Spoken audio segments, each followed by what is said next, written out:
Good morning, legends. It's Nat. Hope you're well.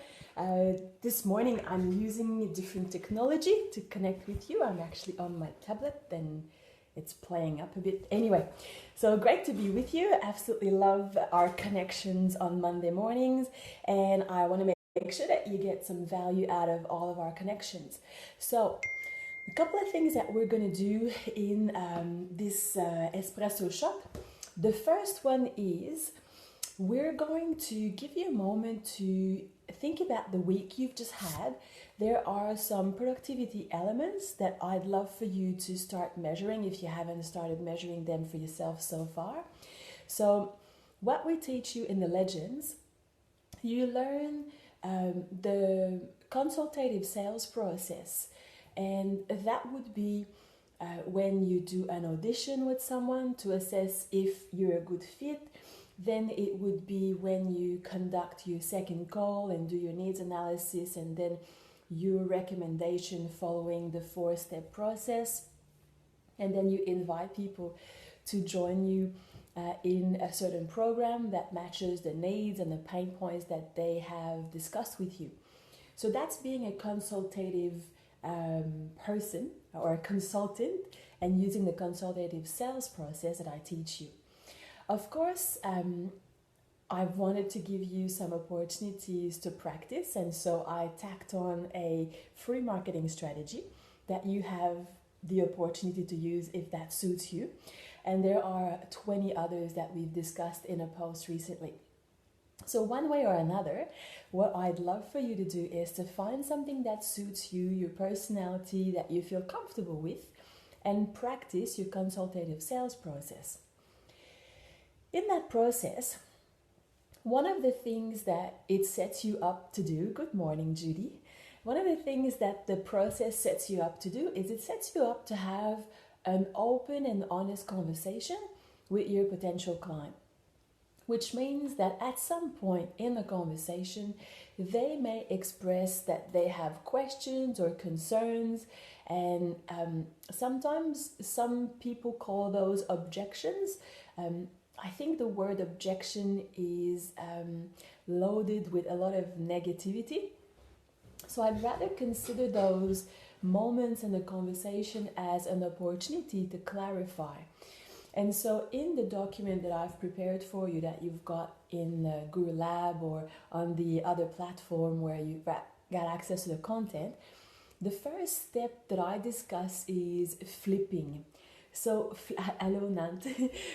So flipping means instead of going into the conversation around an objection, or now that we know it's further request for information, instead of thinking, oh my God, this is going to be so hard, or this is not how the conversation should have gone, or I was hoping that it would be a little bit more smooth. Well then, instead of thinking like that, I encourage you to think that when someone's still in the conversation with you, they're actually giving you an opportunity to clarify what you're saying to them, clarify what you've discussed with them.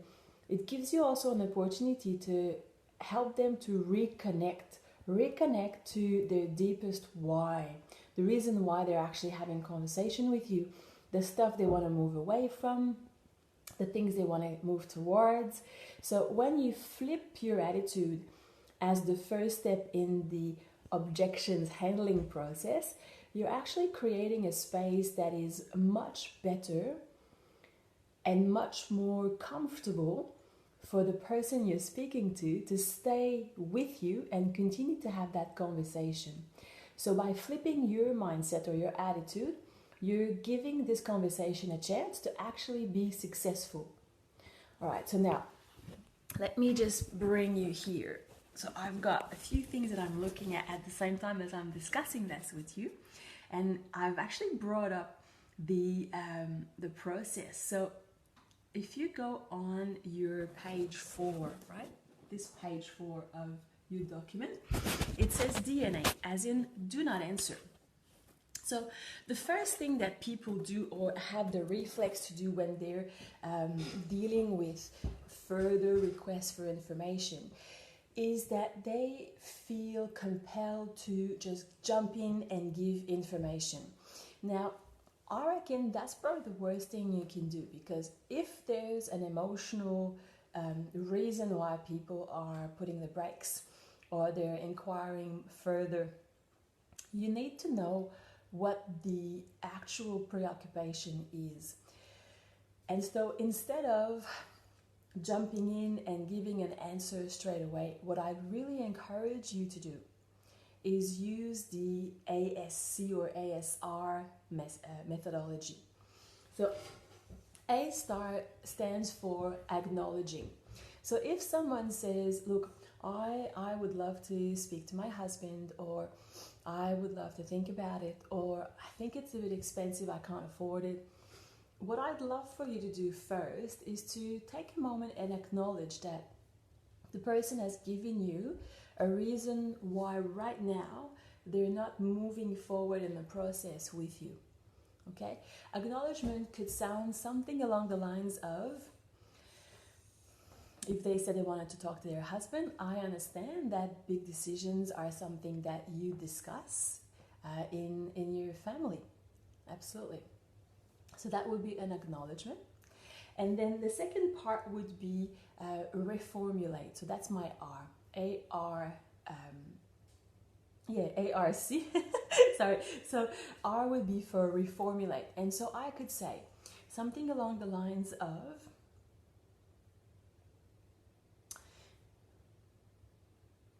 am I understanding correctly that what you're telling me is you're really, really interested in moving forward and doing the coaching program with me, and now you want to be fully equipped to make sure that you can have the conversation with your husband or your wife and share with them the deepest motivations why you've decided to invest some of the family money into this program for you. So that's a way of reformulating, or reframe, as coaches would say. Then the next step for that process would be asking a question. So a clarifying question. Now, a question could be, in this case, you can ask the questions we sometimes use, did I understand your preoccupation correctly? Is there anything else? Did I miss anything? Is there any specific information you would need to help you make that decision? What exactly are you looking for in terms of justification for yourself that's going to make you feel comfortable in moving forward and investing the family money? So there are many ways, depending on how the conversation has actually been and where it's gone through your exchanges. You can then help the person think in terms of solutions. That's mainly what you want to be doing.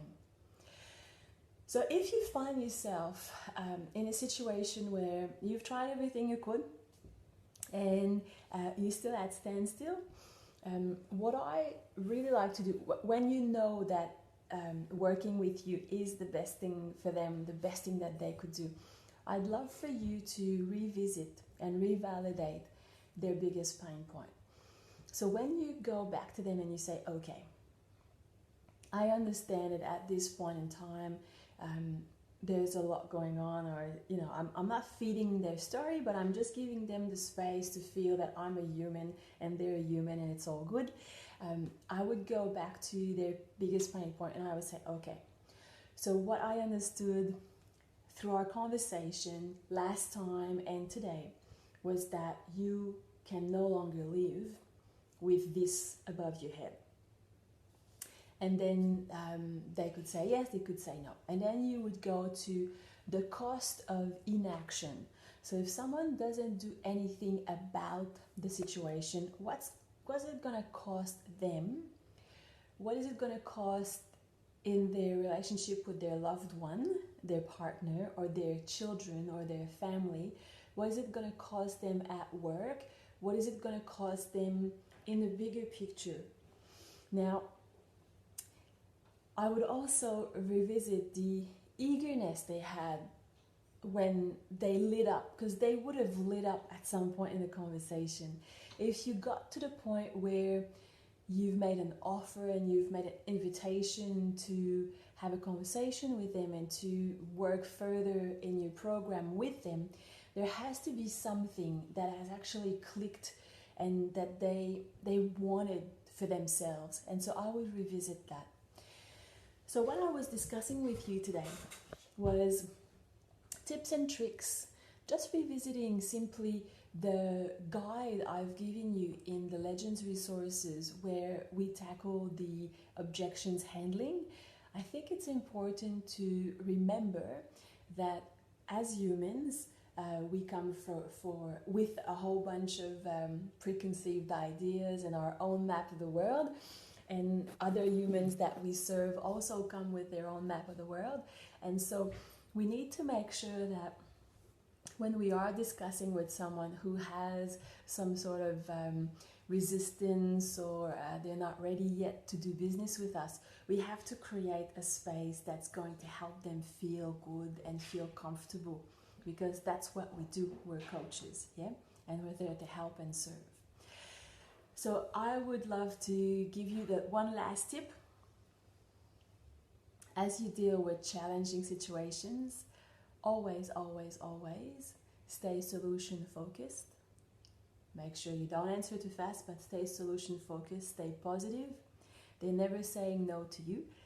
They might be sometimes saying no to themselves. So it's important for you to be able to turn them around and bring them in the conversation. So that's what I wanted to share with you today.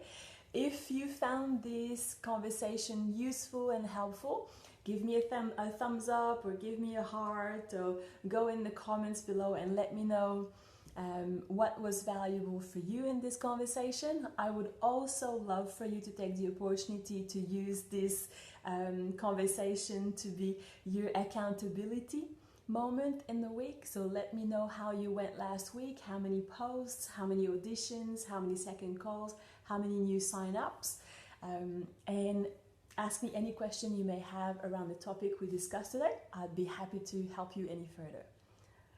My pleasure, Nantia. My pleasure, Judy. Yes, that's exactly right. Thank you for mentioning solution focus. That's what you took away. Beautiful. I love you very much. I'll give you a big kiss. And I'll see you this evening at 6 o'clock.